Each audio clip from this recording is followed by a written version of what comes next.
school. Funnily enough, J.K. Rowling said that the kids did not wear uniforms. So we ended up testing Daniel in regular clothes with a wizard gown and uniforms, and everybody went for the uniforms because graphically it was much prettier. Devin, take a little tiny step to your right. Good. Excellent. Good. Can you see me? No. I'm here, I swear. Okay, there you go. I was really going for less of a contemporary look, because I always wanted the film to have some sort of timeless quality. So their I remember their wardrobe test, dressing them as these adorable little English school children, and they looked amazing. Chin and head up, Dan. Everybody set, Rupert. Focus, and action! It's true then. The same in the train. Harry Potter has come to Hogwarts. Tom was probably, out of everyone in those early days, the most experienced actor. This is Crabbe and Goyle.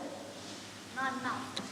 I'd done a few films before and a few TV things, and I was purely up there because my agent had said you should go.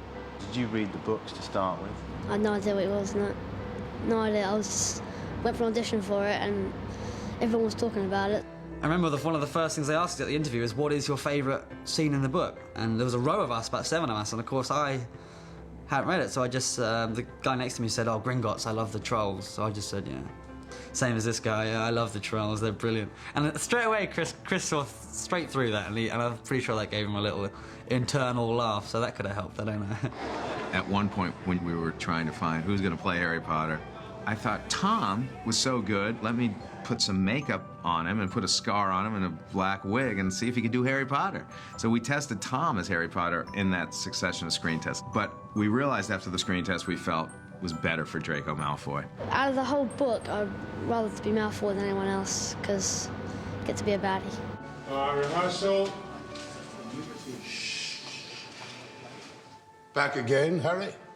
My first scene with Terrace, he came on and he introduced himself. That was quite scary at first because there are quite a lot of people who've worked with him before. And you've heard things and you're like, oh, okay. But when he gets on set, you're like, okay, you're quite frightening. Yeah. I'm gonna go over here. I do not need a cloak to become invisible, Harry.